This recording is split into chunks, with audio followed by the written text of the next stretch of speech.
In this lecture, you're going to learn how you can create a custom validator to validate the input data in a form control. So we have already worked with built-in validators like required, email, etc.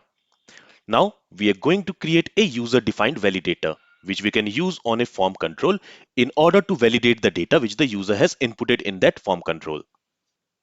And in order to create a custom validator, first we need to understand what is an error code and how it works.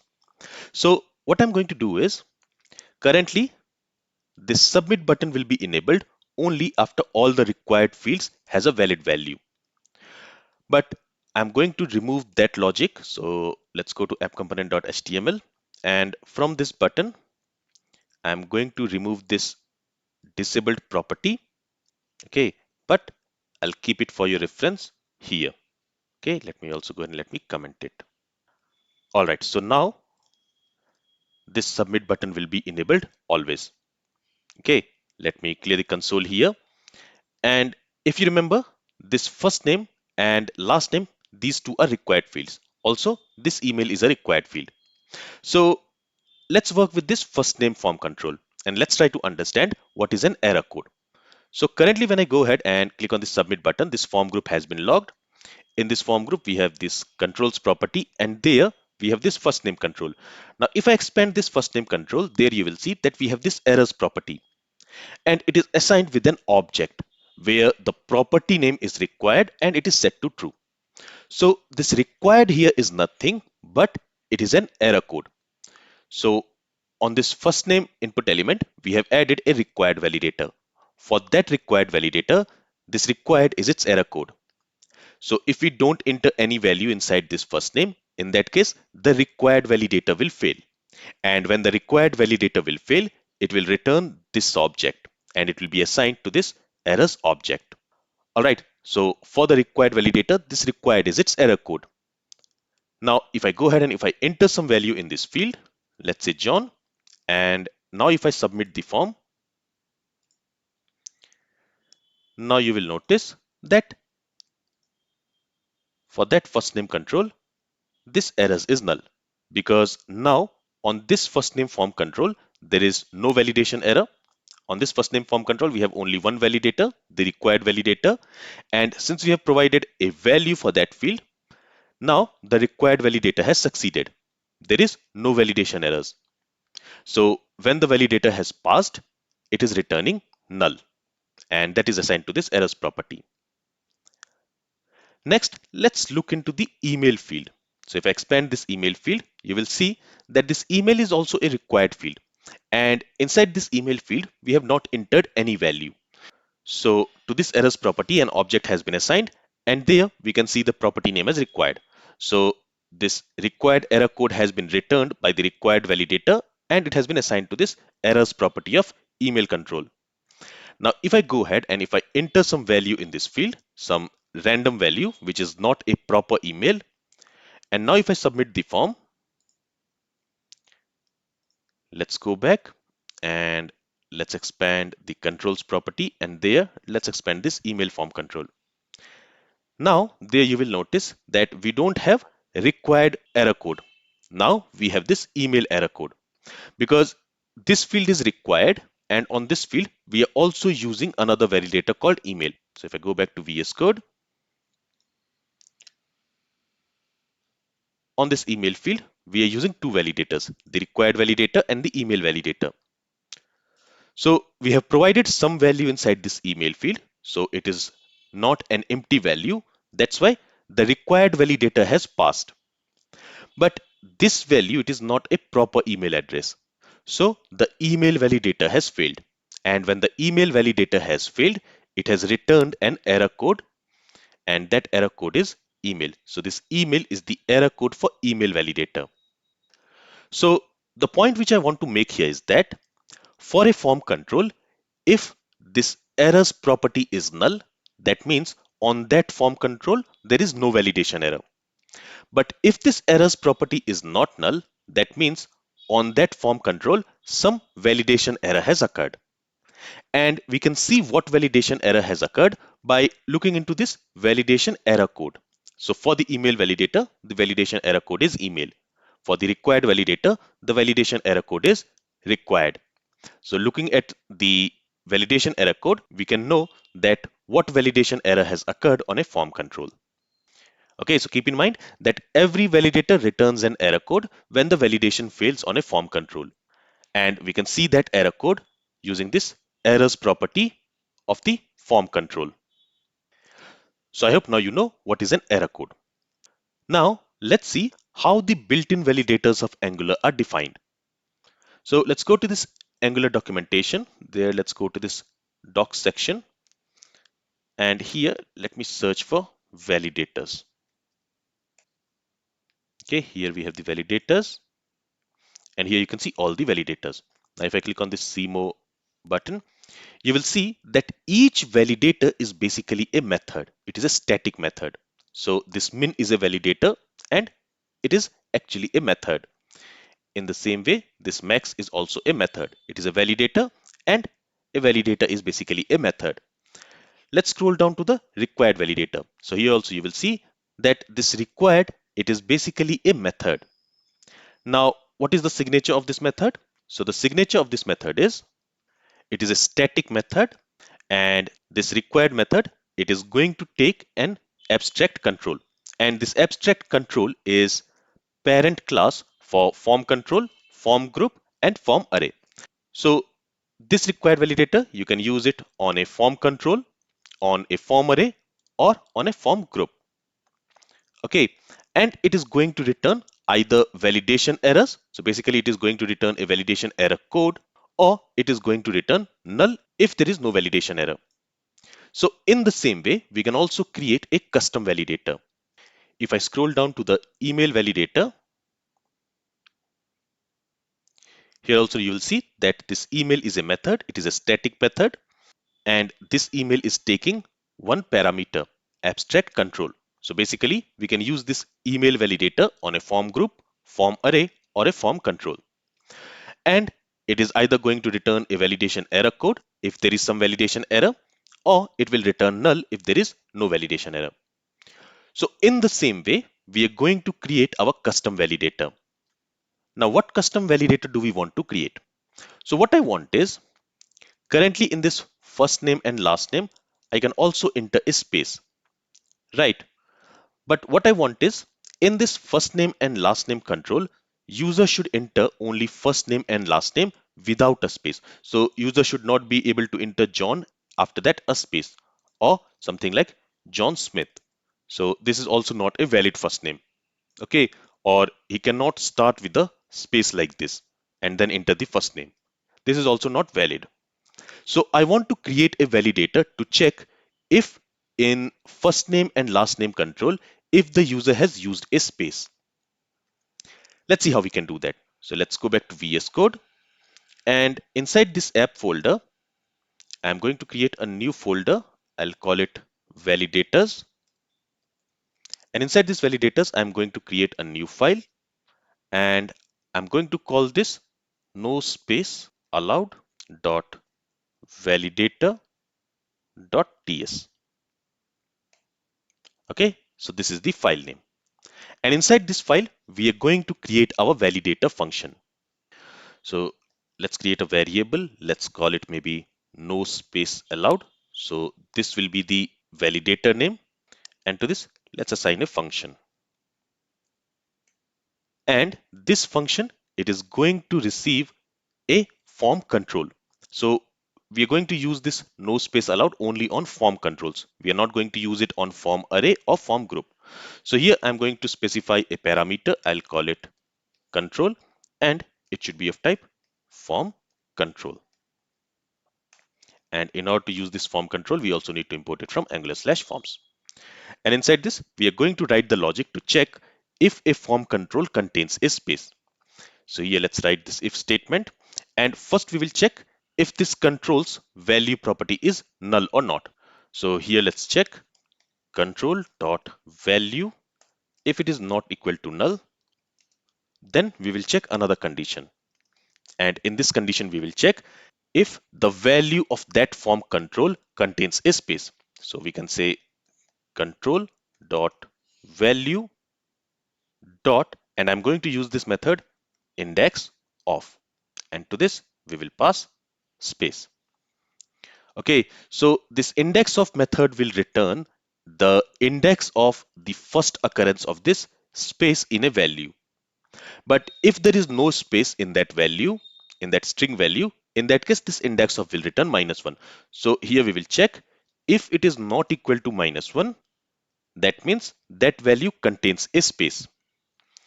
In that case, what do we want to do is we want to return an object. And in that object, we are going to specify a return code. Let's call that return code no space allowed. Okay, and let's set it to true. Otherwise, if the value does not contain a space, in that case, this index of will return -1. So this if statement will fail and nothing will be returned from within this if statement. So outside of this if statement, we will write the return statement, and from here we will return null. So if the value does not contain any space, that means it is a valid value. In that case, we are going to return null. And whatever value we are returning from here, that will be assigned to the errors property of form control. So let's save the changes. And now we want to use this no space allowed on the first name and last name control.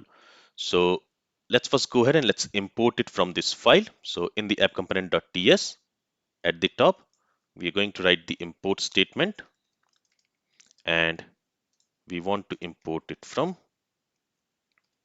validators slash no space allowed validator. So from this file. Now, in order to import it, we also need to export this method, this function. So here, let's use the export statement. Okay, let's save the changes. Let's go back to app component.ts, and let's use this no space allowed validator on the first name and last name control. Now, since we want to use multiple validators on this first name and last name, we need to wrap it within square brackets like this. And after that, we can specify multiple validators. Okay, let's do the same thing on the last name. Let's save the changes and let's see if it works. So let's go back to the web page, and in there, let's say I specify a name, John, with a space. Now, if I click outside, you will notice that here we have an error. Now the error message says the first name is required field. We will change this error message later. But here we have provided a name, but then we have a space here. So in that case, a validation error has occurred on this first name control. Now what validation error has occurred? Let's check that. Let's go ahead and let's submit this form. And if I expand this form group there, if I expand this controls, and if I expand this first name control, you can see this errors property, it is assigned with this object, and there the error code is no space allowed. The same error code which we are returning from this no space allowed function. Okay, so this no space allowed validator is working as expected. If I remove that space, then there is no validation error. And same thing will happen on the last name as well. So in the last name, if I say space Smith, and if I click outside, you will see that we have an error here because space is not allowed in the first name and last name. Okay, but if I remove this space, then that validation error is gone. So this no space allowed validator, it is working as expected.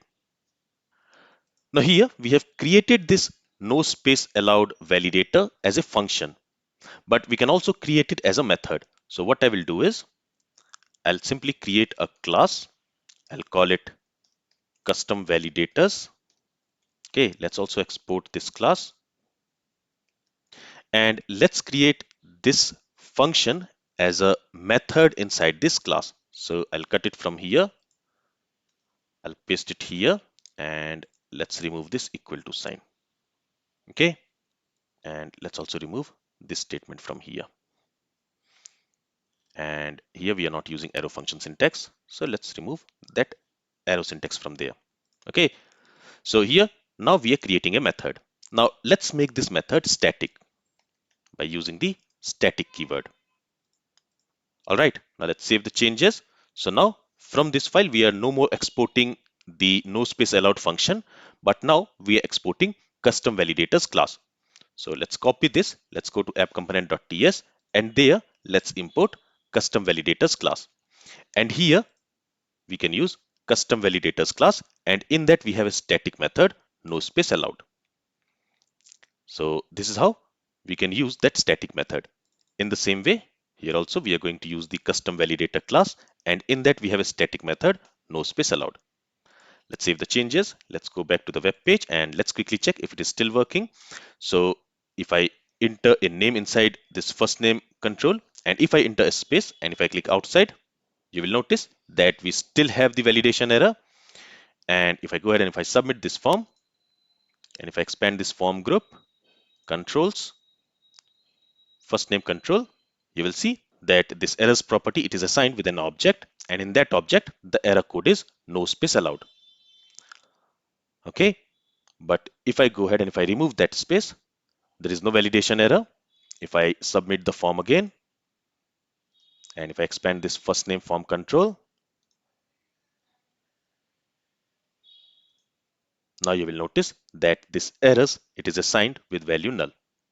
So in the validator, what we are doing is, if the value contains a space, in that case, we are returning this object, and this object is getting assigned to the errors property of the form control.